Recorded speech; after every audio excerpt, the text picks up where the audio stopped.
The envelope felt heavier than it should have, its crisp white weight a stark contrast to the usual flurry of bills and medical journals that clogged my mailbox. The return address, a nondescript P.O. box in Millington, Tennessee, was burned into my memory. I stood in the hallway of my apartment building, the faint smell of someone's overcooked dinner and the distant hum of city traffic fading into a dull roar in my ears. My thumb, smudged with ink from a hastily graded practice exam, traced the raised seal of the Department of the Navy. This was it, the answer. I didn't wait to get upstairs. I leaned against the scuffed wall, my heart hammering a rhythm that belonged in a trauma bay, not a quiet hallway.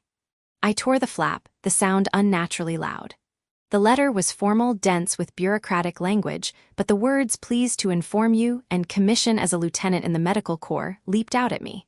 A wave of pure, unadulterated triumph washed over me, so potent it left me lightheaded.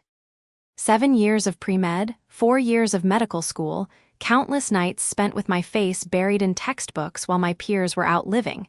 It all condensed into this single, perfect moment. It wasn't just an acceptance, it was a validation. I was going to be a Navy surgeon. I practically floated up the stairs to my apartment, the letter clutched to my chest. Inside, the familiar chaos of my shared life with Sarah greeted me, a stack of pediatric journals teetering on the coffee table, 2 mugs claiming permanent residence in the sink, my white coat draped over the back of a chair like a ghost of the day's work. I dropped my backpack and read the letter again, slower this time, savoring each word. Lena Petrova, M.D. Lieutenant Lena Petrova. The title felt solid, like a new instrument in my hand, its weight both a responsibility and a promise. My first instinct was to call Sarah, but she was on a 24-hour shift at Boston Children's. My second was to call my parents, but I wanted to tell them in person, to see the pride on their faces. That left one person whose approval, I realized with a sharp pang of need, I craved almost as much: Dr. Arthur Finch. He was more than my faculty advisor. He was the reason I'd fallen in love with cardiothoracic surgery. He was a titan, a craftsman who spoke of the human heart with the reverence of a poet and the precision of an engineer. He had seen something in me, a steady hand and a hunger for complexity, and had taken me under his wing. Telling him felt like the final, necessary step to cementing my decision. I drafted the email to request a meeting with a formality that felt silly, but necessary. Dear Dr. Finch, I have received news regarding my post-graduation plans that I would very much like to discuss with you at your earliest convenience. He replied within 10 minutes, a terse, "My office. Tomorrow, 3 p.m. The brevity was typical Finch. He valued efficiency above all else. I spent the next 24 hours rehearsing the conversation in my head. I imagined his initial surprise, then the slow spread of a proud smile across his weathered face. He would ask insightful questions about the Navy's medical facilities, about the unique surgical challenges of combat trauma. He would see the logic, the immense opportunity for growth. He had to. The following afternoon, I stood outside his office in the old medical library building. The hallway smelled of old books and floor wax, a scent I associated with profound learning and quiet ambition. I smoothed the front of my dress, took a deep breath, and knocked. Enter. Dr. Finch's office was a reflection of the man, orderly, imposing, and steeped in history. Floor-to-ceiling bookshelves groaned under the weight of medical texts and bound journals. A large, mahogany desk dominated the room, its surface unnervingly clear except for a single, elegant pen holder and a framed photograph of a younger Finch accepting a prestigious award. He sat behind it, his back straight, his hands steepled. He was 61 years old, but his eyes, sharp and discerning behind wire-rimmed glasses, missed nothing. "Lena," he said, a hint of warmth cutting through his usual formality. "Sit, you said you had news." I sat in the leather chair opposite him, perching on the edge. "I do, sir. I've accepted a commission. I'm joining the Navy, the Medical Corps." I let the words hang in the air, waiting for the reaction I had so carefully imagined. It didn't come. His expression didn't change. He didn't smile. He didn't frown. He simply stared at me, his fingers still pressed together. The silence stretched, becoming thick and uncomfortable. The only sound was the slow, deliberate tick of a grandfather clock in the corner. Finally, he spoke, his voice low and measured, each word chosen with surgical care. "The Navy." "Yes, sir. I received my assignment yesterday. I'll be doing my internship and residency at Portsmouth Naval, with the potential for a trauma fellowship after that. It's an incredible opportunity, too. He cut me off, not with a raised voice, but with a chilling softness. Lena, you are, without exaggeration, one of the most gifted students I have taught in 30 years. Your work on the aortic valve simulation last semester was masterful. You have a chance to be truly exceptional, to make real contributions. My chest swelled with pride. This was it. This was the praise I'd been waiting for. Thank you, sir. That's why I think the Navy is such a good. He leaned forward slightly, his eyes locking onto mine, and he asked the question that would cleave my life into a before and an after. So, why would you waste your education on the military? The air left the room. The words didn't feel like a question, they felt like a physical blow, a precise, devastating incision. Waste, I managed to whisper, the word catching in my dry throat. Waste, he repeated, the finality in his tone absolute. You have the talent for a top-tier academic career, Mass General, Johns Hopkins, a research appointment. You could pioneer new techniques, publish groundbreaking papers, train the next generation of surgeons. That is the pinnacle of our profession. That is how you honor the gift you have been given. I felt a hot flush creep up my neck. This was all wrong. This wasn't the conversation I'd rehearsed. With all due respect, Dr. Finch, I don't see it as a waste. The Navy offers a different kind of challenge, a practical one. They need surgeons. Good ones. I'll be serving my country, putting my skills to use where they're needed most. Serving your country, he said, the phrase dripping with a cynicism that startled me. A noble sentiment, I'm sure, but sentimentality has no place in a career built on reason and evidence. The military is a bureaucracy, Lena, a machine. It does not value individual brilliance, it values uniformity. It will not nurture your talent, it will harness it for its own blunt purposes. You will be stitching up sailors and soldiers, not advancing the science of medicine. Stitching them up so they can live, I shot back, my voice gaining strength, fueled by a rising anger. Isn't that the point? To save lives? You taught me that the first duty of a physician is to the patient in front of them. The patient in front of you, he said, his voice dropping to a near whisper, will be one of thousands. A cog, you will become a mechanic for broken machinery. I am talking about legacy. I am talking about pushing the boundaries of what is possible. You could have your name on a procedure. The Petrova technique.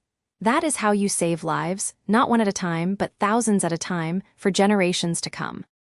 The Petrova technique. The phrase hung in the air, a glittering, seductive possibility. For a fleeting second, I saw it, a lecture hall, my name on a study, the quiet respect of my peers. But then I thought of the letter in my apartment, the promise I had already made to myself. I thought of the idea of a tangible difference, of being where the need was greatest, not where the prestige was brightest. My mind is made up, Dr. Finch, I said, standing up. My knees felt weak, but I forced myself to stand straight. I believe this is the right path for me. I believe I can make a difference there. He leaned back in his chair, the leather sighing under his weight.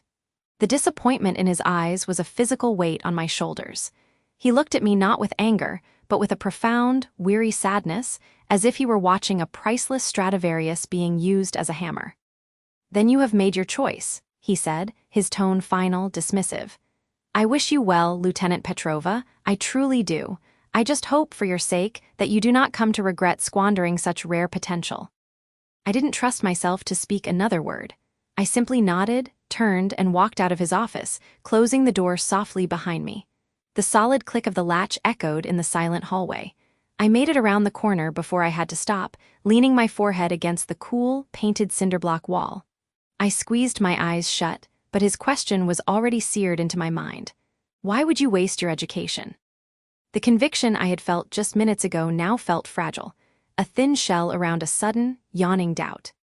The rest of the day passed in a blur. I went through the motions of my evening routine, but Finch's words were a relentless echo. Squandering. Waste. A mechanic for broken machinery. I tried to eat dinner, but the food tasted like ash. I picked up a textbook, but the words swam on the page. The proud, crisp Navy letter on my desk seemed to mock me. By 10 o'clock, the silence in the apartment was suffocating. I paced the living room, my thoughts chasing each other in a frantic, miserable circle. Had I been naive? Was I throwing away everything I had worked for on some romantic, patriotic fantasy? Was the desire to serve just a cover for a fear of the intense, competitive world of academic medicine that Finch represented? I couldn't bear it anymore. I grabbed my phone and scrolled to Sarah's name. She would be off shift by now. The phone rang twice before she answered, her voice thick with the exhaustion of a long day. "Lena, everything okay? It's late." Hearing her familiar voice was my undoing. The tears I had been holding back since leaving Finch's office finally welled up. "Sarah," I choked out, "I told Finch." There was a pause on the other end. I could picture her, still in her scrubs, maybe sipping a cup of tea, her brow furrowed with concern. "Oh, Lena, how did it go?" I spilled it all out in a rushed, messy torrent. The proud announcement, the crushing silence, the devastating question, the image of the Petrova technique he had dangled like a taunt. "He thinks I'm wasting my life, Sarah. He thinks I'm throwing my career away to be a mechanic." Sarah listened, her quiet breathing a steady anchor on the other end of the line. When I finally finished, there was another long silence. I braced myself for her to agree with him, to voice the pragmatic concerns I knew she harbored. Sarah was my rock, but she was also safety incarnate. She had chosen pediatrics, a clinic in Boston, a life of stability. My choice must have seemed like madness to her. "Lena," she said softly, "do you remember why we became doctors?" The question was so simple it disarmed me. "To help people," I mumbled, the answer feeling childish and inadequate. "Right, to help people, not to have procedures named after us." I heard her take a sip of something. "Look, Arthur Finch lives in a world of rare diseases and complex elective surgeries. It's a beautiful, important world, but it's not the only world. You've always been different, Lena. Even in anatomy lab, when everyone else was fascinated by the anomalies, you were obsessed with the basics, with the sheer, brutal efficiency of keeping a body alive under stress. You have a calm in chaos that I've never seen in anyone else." "But is he right?" I pressed, needing the doubt to be resolved. "Am I choosing a second-tier path?" "I don't know," she said honestly, and her honesty was more comforting than any false reassurance. "Maybe by his definition you are, but since when have you ever cared about Arthur Finch's definitions? You've always marched to your own drum, even when it drove the rest of us crazy. This feels like you. The Navy, the trauma surgery, the service, it fits the person I know. It scares me to death, thinking of you on some ship in the middle of an ocean, but it fits." I let out a shaky breath, wiping my tears with the back of my hand. The tightness in my chest began to ease. She wasn't telling me it was the safe choice or the prestigious choice. She was telling me it was my choice. "He just made me feel so small," I confessed, "like my ambitions were trivial." "Your ambition is to save lives under the most difficult circumstances imaginable," Sarah said, her voice firm now. "There is nothing trivial about that. Don't let his ivory tower outlook shake you. If this is what you want, then you have to own it. Fully." We talked for a little while longer, the conversation shifting to the mundane details of her day, a funny story about a patient, a new restaurant she wanted to try. By the time we hung up, the sharp edge of my panic had dulled. The doubt Finch had planted was still there, a cold, hard seed in my gut, but it was no longer choking me. I walked over to my desk and picked up the Navy letter again. I read it slowly, aloud this time, my voice steady in the quiet room. "The President of the United States of America reposes special trust and confidence in the patriotism, valor, fidelity, and abilities of Lena Petrova." Valor, fidelity, they were big, old-fashioned words. But as I spoke them, I felt a flicker of the original conviction return. This wasn't about prestige or legacy. It was about a promise. It was about being where I was needed. I thought of the future, of the faces of the patients I hadn't yet met, the lives I hoped to save. I made a silent, private pledge to myself, a goal to cling to. However many people were put in my care, I would fight for every single one.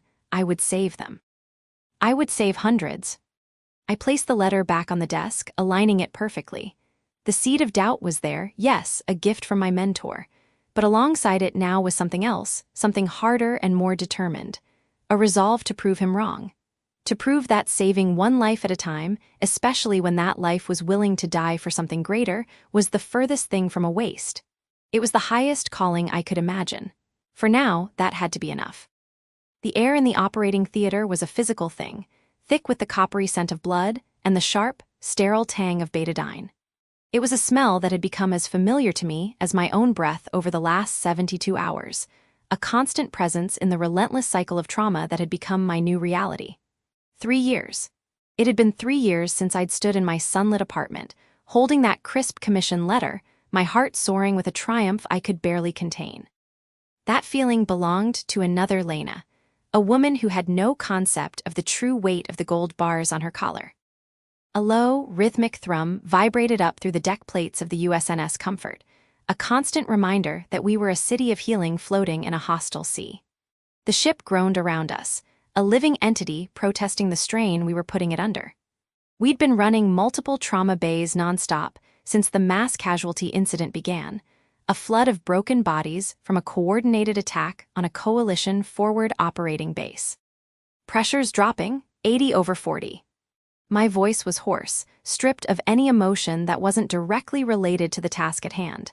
I was Lieutenant Petrova now, and the body under my hands was that of a young Marine, his abdomen a chaotic landscape of shredded tissue and splintered bone. Commander David Chen stood across from me, his movements economical, precise.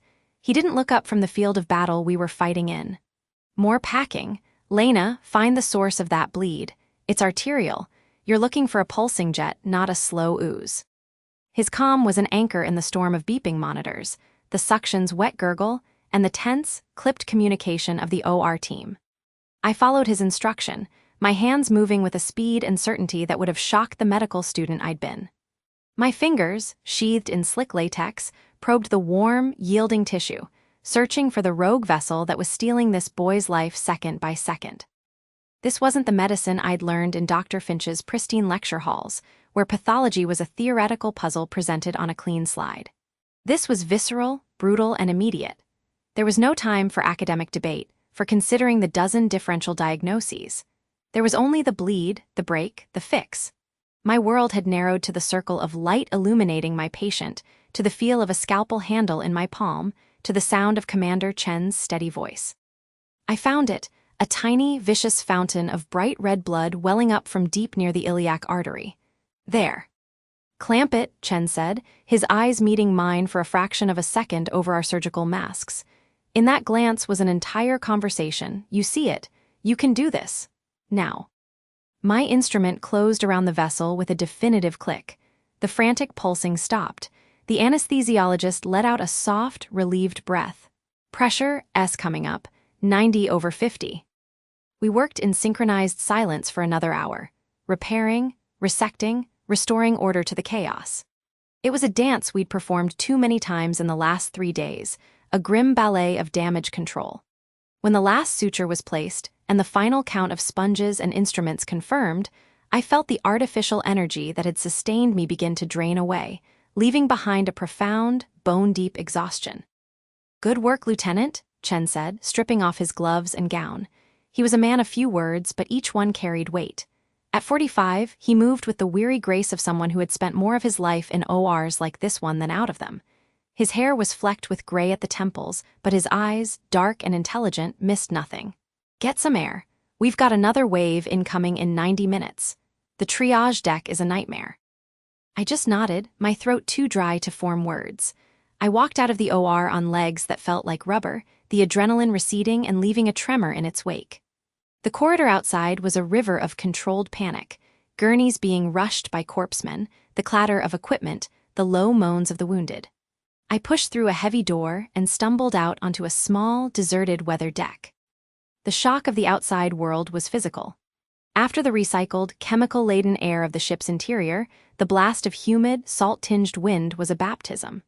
The sky was a vast, indifferent expanse of stars, the moon casting a shimmering path across the black water. The silence was relative, broken only by the wind and the distant hum of the ship's engines, but compared to the cacophony I'd just left, it was a sanctuary. I leaned against the cold railing, my hands gripping the metal, and tried to steady my breathing. This was the crucible. Dr. Finch's voice, sharp with academic disdain, surfaced from the depths of my memory. "A brilliant mind like yours, Lena, wasted on battlefield dressings. You were meant for research, for pushing the boundaries of science, not for playing mechanic to the machinery of war." I had argued with him, of course. I had been so sure of myself, so fueled by the righteousness of my choice. Standing in his book-lined office, the scent of old paper and pipe tobacco surrounding us, I had laid out my case with the fervor of a convert. I'd spoken of duty, of service, of the immediate application of skill where it was most needed. He had listened, his fingers steepled under his chin, his expression one of profound disappointment. 300 lives, he'd finally said, his tone flat. You believe you can save 300 lives out there to justify this diversion. It's a romantic notion, Lena, but medicine is not romance. It is cold, hard science. And the Navy is a bureaucracy.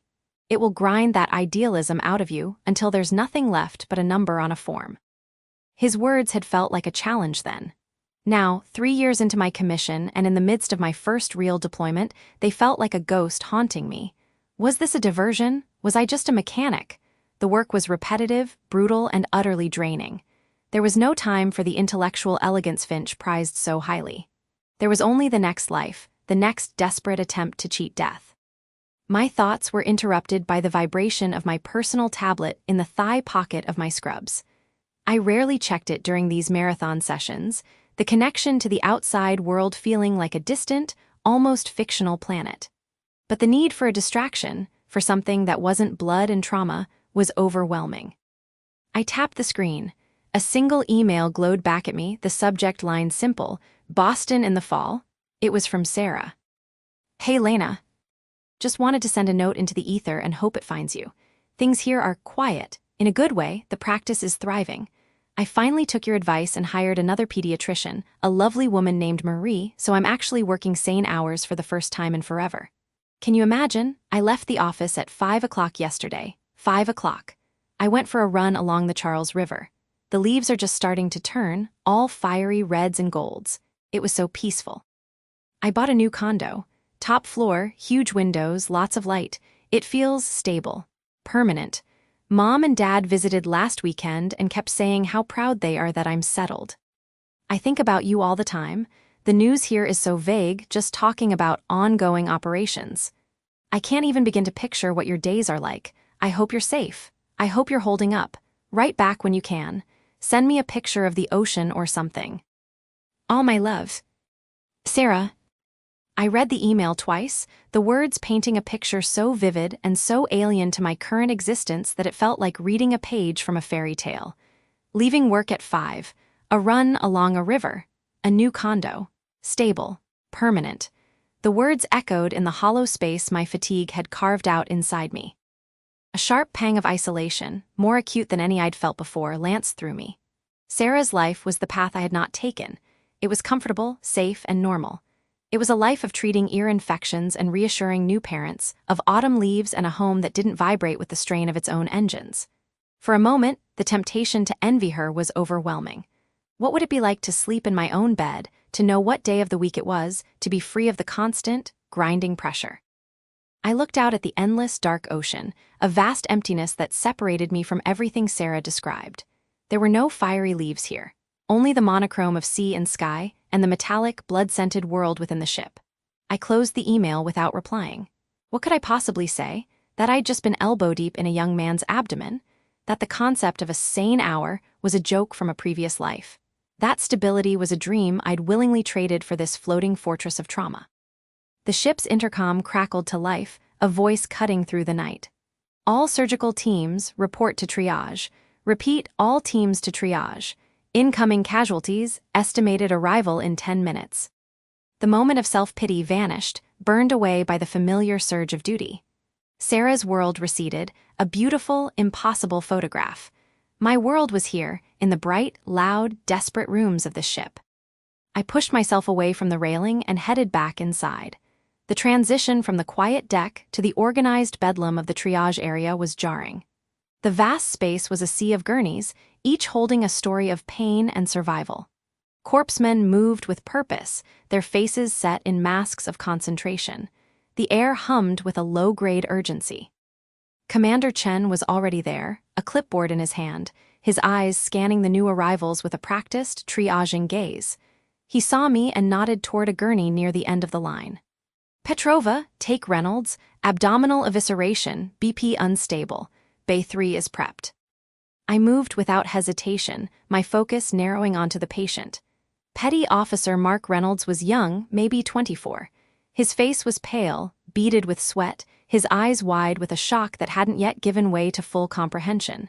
Part of his abdomen was a ruin, the careful work of nature undone by violence. He looked at me, his breath coming in short, ragged gasps. Am I gonna be okay, Doc?" he whispered. I placed a hand on his shoulder, my touch firm.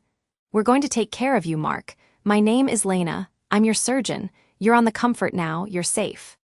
The words were a rote reassurance, but saying them aloud anchored me. This was why I was here. Not for romance, not for a challenge to a cynical professor, but for this young man on this gurney, whose life was now my responsibility. Finch's voice was silent now, drowned out by the more immediate sound of Reynolds' struggling breath. The surgery was a marathon of focused intensity. It was messy, complicated, a relentless battle against the damage wrought by shrapnel. Chen worked beside me, his presence a steadying force, his guidance subtle, a suggestion here, a confirming nod there. He was teaching me not just the technical aspects of combat surgery, but the temperament it required. The ability to compartmentalize fear, to make decisions with imperfect information, to lead a team under soul-crushing pressure. Hours later, when the last vessel was ligated and the damaged bowel resected, we closed. Reynolds' vital signs, while still critical, had stabilized. He had a fighting chance. As we transferred him to the ICU, one of the nurses, a seasoned chief with kind eyes, handed me a small, discreet card. It was a simple printout with a number on it, 100. I stared at it, the digits seeming to pulse with a significance I couldn't immediately grasp. 100. It was the milestone I had set for myself, the number I had defiantly thrown in Dr. Finch's face. I should have felt triumph. I should have felt vindication. But standing there, smelling of antiseptic and sweat, my body aching with a fatigue that felt like a physical weight, I felt neither. Instead, the number felt heavy. It wasn't an abstract tally of success. It was 100 faces, 100 names, 100 stories of terror and survival. It was the young Marine from earlier, and Petty Officer Reynolds, and 98 others whose eyes had held the same plea. The weight of their collective trust was immense. It was a weight that no email about a comfortable life in Boston could ever light.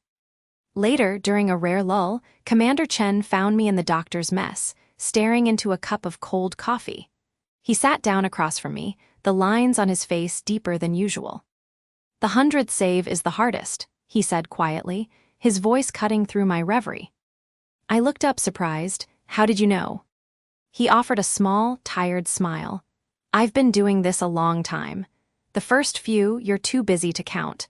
Then you hit a number that feels significant, and you think it's going to be a celebration. But it never is, it's a reckoning." "It feels heavy," I admitted, the word inadequate. "It should," he said, his gaze steady and understanding. "It means you're starting to understand the true cost. Not the cost to you, but the responsibility you've accepted. Each one of those numbers is a life you held in your hands. That weight is what keeps you sharp. It's what keeps you human in the middle of all this." He gestured vaguely, encompassing the ship, the war, the endless tide of human suffering. "Don't ever lose that feeling, Lena.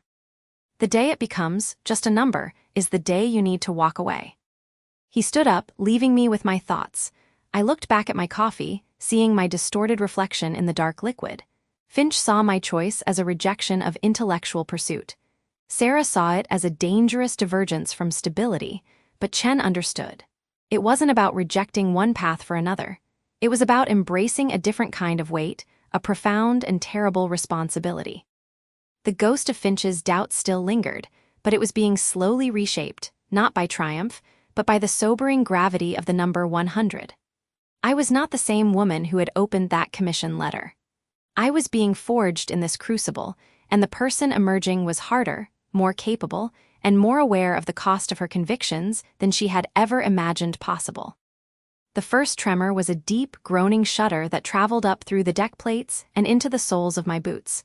It wasn't the normal vibration of the ship's engines. This was a violent, alien convulsion. A second later, the alarm blared, a piercing shriek that stripped away the late-night quiet of the mess deck. Mass casualty. The words, cold and clinical, echoed from the 1MC, but the sound that followed was anything but clinical. a distant, muffled thunder that rolled across the water and struck the side of our ship like a physical blow. I was on my feet before the echo died, my half-eaten sandwich forgotten. The taste of stale coffee and adrenaline flooded my mouth. 5 years. It had been 5 years since I'd stood in Dr. Finch's office, my future a clean, untested line. Now, that line was smeared with the grease and grit of reality. I was 30, and the idealism of 25 felt like a childhood memory. The passageways were a river of controlled chaos, corpsemen and nurses flowing toward the receiving area, their faces set in masks of grim readiness. I pushed through the current, my mind already shifting gears, compartmentalizing. The fatigue from a double shift evaporated, burned away by the familiar, terrible fire of a mass casualty incident. This was different, though. The sound. That sound had been too close. Commander Chen was already in triage, a rock in the storm. His voice was a low, steady frequency cutting through the rising panic. People, listen up. The USNS Endurance has taken a direct hit. We are expecting critical burn and blast injuries. I need all trauma teams activated. Triage stations 1 through 4, prepare for influx. Petrova, you have OR 3. Understood, sir? My eyes met his for a second. There was no need for more. The trust in his gaze was absolute, a silent transfer of responsibility that weighed more than any formal order. In the 2 years since that first harrowing surgery on the Marine, he had become more than a commanding officer. He was my anchor, the embodiment of the quiet competence I strived for. Then the wounded began to arrive, and the world narrowed to a nightmare of sound and smell. The cacophony was a physical assault. The whine of the ship's elevators bringing up the stretchers, the ragged gasps of the injured, the shouted status reports from the corpsemen, the moans of men trying to hold their bodies together. The air grew thick with the coppery scent of fresh blood and the acrid, sweet smell of burned flesh and fabric. My hands moved automatically, checking pulses, peeling back blood-soaked uniforms to assess the damage beneath. A ruptured spleen here, a flail chest there, a traumatic amputation. I tagged them, my voice a flat, steady instrument I barely recognized as my own. Green, yellow, red. The color coding was a brutal arithmetic of limited resources. And then they brought him in, Petty Officer Mark Reynolds. The corpsman's face was pale under the bright lights. Blast injury, ma'am, found near the epicenter, unresponsive. He was young, maybe 24, but in the cruel light of the triage bay, he looked like a boy. His uniform was shredded, his skin peppered with shrapnel. But it was the unnatural bulge of his abdomen, the bluish tint of his skin, that told the real story. Internal bleeding, a lot of it. OR 3 now, I barked, and the team surged into motion, wheeling the gurney toward the operating room. As we moved, a flash of memory, unbidden and sharp, pierced the clinical fog. Dr. Finch, his voice dripping with academic disdain. 300 lives, in some naval field hospital. A fantasy, Lena, a childish fantasy. The memory didn't bring doubt this time. It ignited a cold, furious certainty. This was no fantasy. This was the reality he had never dared to imagine. This young man, whose name I now knew, was not a statistic. He was a life, and I would not let him become a number on a different, darker list. The OR was a sanctuary of controlled violence. The harsh white light glinted off steel instruments. The rhythmic beep of the monitors was a fragile counterpoint to the sucking sound of the suction catheter, clearing the field of blood. I scrubbed in, the antiseptic smell a brief, clean interlude before the onslaught. My team moved around me with the silent efficiency of a well-oiled machine. We had done this dance together countless times. Laparotomy tray, major vessel clamps ready, I said, my voice calm as I held out my hands for the gloves. The gown was tied, the mask secured. I looked down at Petty Officer Reynolds. His chest rose and fell in shallow, mechanical breaths, sustained by the ventilator. This was it, the moment where theory met the messy, unforgiving truth of the human body. The initial incision was a clean, deliberate line down his midline. As we delved deeper, the damage was worse than we'd feared. The blast had torn through him like a malicious child through tissue paper. His liver was lacerated, a spongy, bleeding mass. A section of his small intestine was necrotic, turned to a bruised, lifeless purple. But the real problem was the retroperitoneal hematoma, a massive, pulsating balloon of blood hiding the source of the hemorrhage near his aorta. Suction, I can't see a damn thing. Sweat trickled down my temple, caught by the nurse before it could fall into the field. The air was hot, stifling, filled with the smell of blood and electrocautery, the scent of burned tissue that I would forever associate with these moments of desperate salvage. For hours, we worked. It was a battle of millimeters, a painstaking reconstruction of a body that had been violently taken apart. My world shrank to the circle of light illuminating the surgical field. My fingers, sheathed in latex, became instruments of pure will, tying off tiny arteries, patching torn viscera, searching for the elusive tear in the great vessel that was stealing his life drop by drop. There was no room for emotion, for the terrifying thought that this was someone's son, someone's friend. There was only the problem, the leak, the tear, the next step. Commander Chen looked in once, his presence a silent reassurance from the doorway before he moved on to the next crisis. His trust was a tangible thing, a weight I accepted without hesitation. Time lost all meaning. It was measured in sponge counts and units of blood transfused. My back ached from standing in the same tense posture for so long. The muscles in my forearms burned, but my hands remained steady. This was the skill I had earned, not in a pristine university hospital, but here, in the belly of a ship that rocked with the waves, where the power could flicker and the supply lines were stretched thin. This was the mastery Finch could never comprehend, born not from abstract study, but from necessity, from the relentless pressure of having no other choice. Finally, after what felt like a lifetime, I found it. A tiny, vicious rent in the inferior vena cava hidden behind the pancreas. A fountain of dark blood welled up as I gently retracted the organ. "There, got you." The words were a whisper, a hunter's triumph. "Satinsky clamp." The instrument was slapped into my palm. I slid it into place, the curved jaws closing gently around the torn vessel. The bleeding slowed to a trickle, then stopped. The silence in the oar was profound, broken only by the steady beep of the heart monitor. The crisis was over. The battle was won, for now. The rest was methodical, almost peaceful. Repair the tear, check for other injuries, irrigate the cavity until the saline ran clear. Count the sponges twice, close. As I sutured the last layer of fascia, the adrenaline began to recede, leaving behind a profound, bone-deep exhaustion. I looked at the clock. We had been in here for 6 hours. The petty officer's vital signs were stable, weak but holding. He had a long, painful road ahead, full of risks and potential complications, but he was alive. I stepped back from the table, peeling off my gloves and bloody gown. The count. I always kept a count.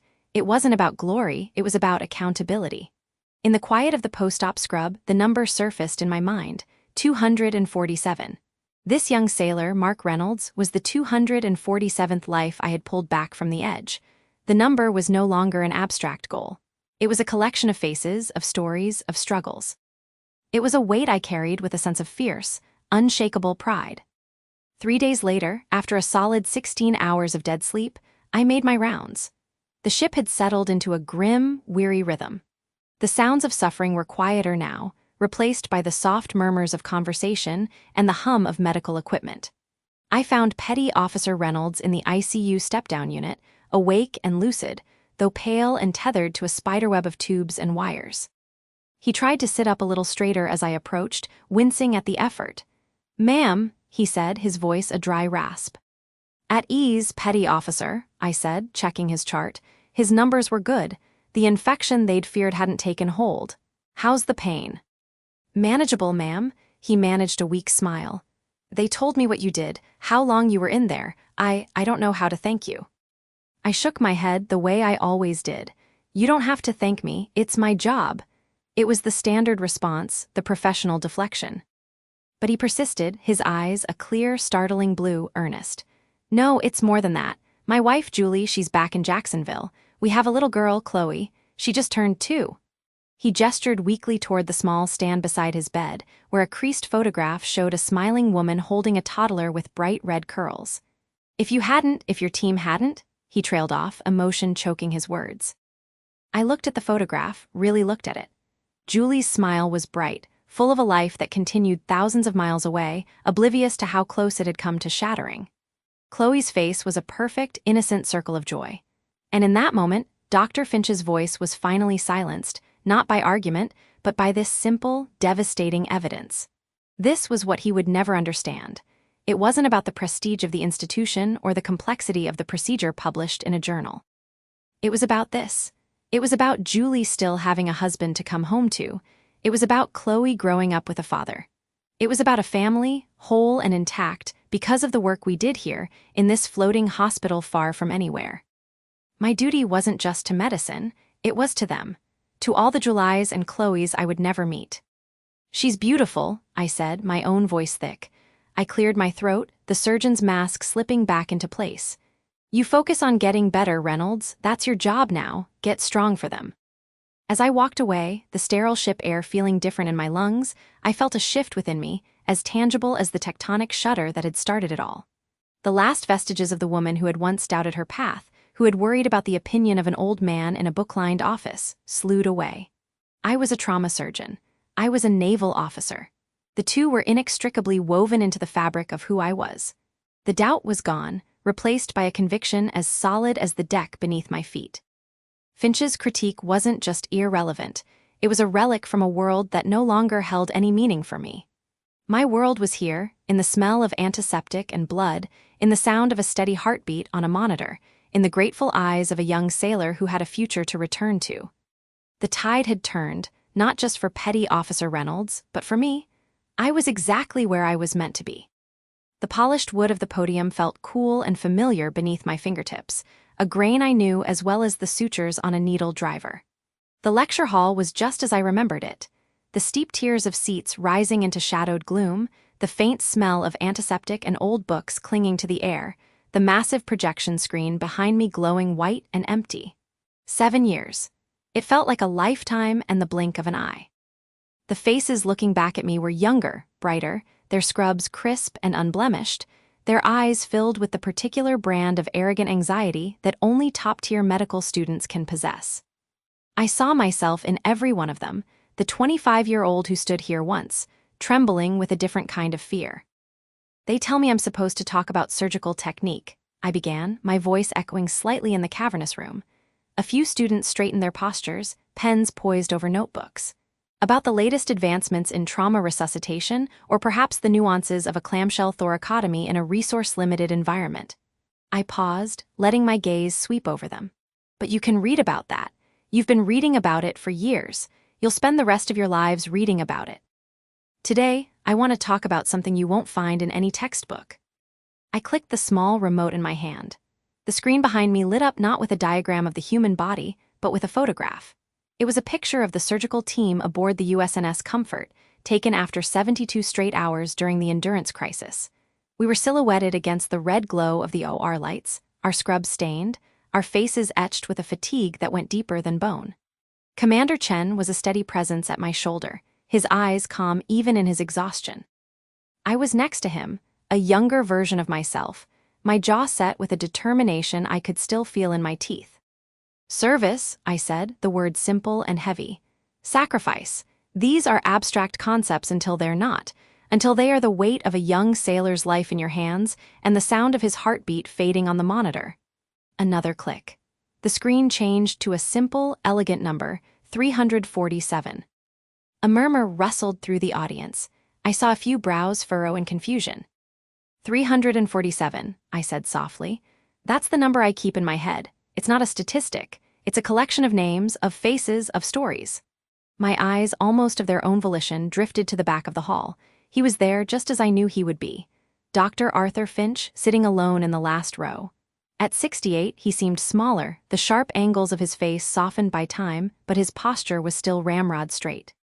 He wasn't looking at me. He was staring at the number on the screen, his expression unreadable. "Early in my career," I continued, pulling my focus back to the students, "someone I respected greatly asked me a question. He asked me to justify my choice to pursue military medicine. He implied that by choosing a ship over a prestigious research hospital, I was wasting my talent, that I was trading potential for, what? Patriotism? Adventure?" I let out a slow breath. For a long time, I carried that question with me. I thought I needed a grand, philosophical answer. But the answer was never in a theory. It was in the doing. I told them about Petty Officer Mark Reynolds. Not as a case study, but as a person. The fear in his young eyes when we loaded him onto the operating table, the smell of burned flesh and seawater, the frantic, desperate race against time as Chen and I worked in tandem, a silent, seamless dance of blades and sutures. I described the crushing weight of responsibility, the moments of sheer, gut-wrenching terror when a vessel would slip or a bleeder would prove elusive. But I also described the moment, hours later, when his vitals stabilized. The profound, almost holy silence that falls in an OR after a battle is won. The feeling of walking to the waiting area and seeing his family, their faces transformed by a hope they thought they'd lost. That's one, I said, my voice thickening slightly. One reason, there are 346 others. Each one a life that was allowed to continue because of a team, because of training, because of a choice made years ago by a scared medical student in this very room. I talked for another 40 minutes, not about surgery, but about humanity. About holding a hand when there was nothing else to be done. About the crippling grief of a loss and the soaring, humbling joy of a save. I spoke about the unspoken trust between colleagues like Chen and me, a bond forged in fire that was deeper than any academic collaboration. I talked about the letters from families, the graduations and weddings I was invited to because I had been there, in the darkest moment, to fight for a future they could now enjoy. When I finished, there was a moment of absolute silence, followed by a wave of applause that felt different from the polite, obligatory kind. It was thoughtful, resonant. The students' eyes were no longer just bright with ambition, they were wide with a new kind of understanding. As the crowd began to disperse, a few students approached the podium with questions, their voices hushed and respectful. I answered them automatically, my attention split. I watched Dr. Finch slowly rise from his seat. He didn't move toward the door. Instead, he stood there waiting, his hands clasped behind his back, until the last student had shaken my hand and wandered off, lost in thought. The hall was quiet now, empty save for the two of us and the ghost of my younger self. The scent of his old-fashioned cologne, a mix of sandalwood and soap, reached me before he did. It was a smell that had once inspired sheer terror in me. Now, it just felt familiar, a relic from a previous life. "Lena," he said, his voice softer, less abrasive than I remembered. The use of my first name, not Petrova or Commander, was a seismic shift in itself. "Dr. Finch," I replied, stepping down from the podium to meet him on level ground. "Thank you for coming." He gave a short, dismissive wave, a gesture that was pure Finch. It was illuminating. He fell into step beside me as we walked slowly up the aisle toward the exit. His gait was slower, more deliberate. "You've certainly built a life for yourself." "I did," I said simply. We emerged into the bright, sterile hallway of the medical school. The contrast with the dim lecture hall was jarring. He stopped beside a large window overlooking the hospital's main courtyard, where doctors in white coats hurried along pristine paths. "I listened to every word," he said, not looking at me but staring out at the orderly scene below. "All that talk of service, sacrifice, the 300 lives." He paused and I saw his jaw tighten. This was difficult for him. Admission of error was a language he had never been fluent in. "For years, I believed I was steering you toward your highest potential, toward the purity of academic medicine, a groundbreaking paper, a named professorship, a legacy built on discovery." He finally turned to look at me, and for the first time I saw not cynicism in his eyes, but a deep, weary humility. "I thought the military would co-opt your talent, turn you into a cog in a machine, that you would be limited." He shook his head, a faint, self-deprecating smile touching his lips. I was the one who was limited. My imagination, my definition of legacy, was confined to these walls. He gestured vaguely at the hallway, the plaques on the walls honoring great researchers. "What you described in there, that isn't a statistic. It's a monument, a living, breathing monument." He met my gaze directly, his old eyes earnest. "I was wrong, Lena, profoundly and completely wrong. To question your choice was to fail to understand the first principle of our profession. To save a life is to save the entire world. You haven't just saved one world. You've saved 347 of them. I apologize." The words hung in the air between us, simple and monumental. There was no triumph in me, no vindictive pleasure. Instead, a deep, quiet warmth spread through my chest, a feeling of a circle finally closing. The ghost of the doubt he had planted, a ghost I had long since thought I'd exorcised, dissolved into nothingness, its work finally complete. "Thank you, Arthur," I said, using his first name for the first time. It felt right. "That means a great deal to me." He nodded, a look of profound relief washing over his features. The adversarial tension that had defined our relationship for a decade was gone, replaced by a quiet, mutual respect. "The students needed to hear that," he said, his professorial tone returning, though gentler now. "They spend so much time looking at cells under a microscope, they forget to look at the person on the gurney. You reminded them." We talked for a few more minutes about the medical school, about mutual acquaintances. It was a pleasant, ordinary conversation, the kind I could never have imagined having with him. When we parted ways with a firm handshake, I felt a sense of peace I hadn't known I was searching for. Later that evening, back in my temporary quarters, the city lights of Boston twinkling outside my window, I sat at a small desk. I opened my laptop and clicked on a folder simply labeled Reasons. It was a habit I'd started after the Endurance, a private catalog not of medical records, but of moments. A photo of Petty Officer Reynolds at his wedding, standing tall in his dress whites, his smile radiant. A scan drawing from a patient's child, a stick figure version of me next a giant ship with a red cross on it. An email from a mother, thanking me for giving her back her son. I scrolled through them, each image a pulse of memory, a life touched, a future preserved. The frantic pace of the OR on the Comfort, the smell of the sea air mixing with the sterile field, the steady, calming presence of David Chen, the worried texts from Sarah that always seemed to arrive just when I needed a connection to the world I'd left behind. It was all there. A tapestry woven from 7 years of service. I had spent so long holding my breath, waiting for the moment I would feel I had finally proved myself, that my path was valid. But sitting there, looking at the face of a young man who was alive to see his own children grow up, I realized the proof had been accumulating all along. In every pulse I'd felt return to a weak wrist, every pair of eyes that had fluttered open in recovery. The answer to Dr. Finch's challenge wasn't an argument I could win in a lecture hall. It was in the quiet certainty that settled in my bones, the knowledge that I had gone where I was most needed, and I had done what I was trained to do. There were no more questions, no more doubts. There was only the work, and the profound, humbling peace that came from having done it. 347 reasons, and every single one of them was enough.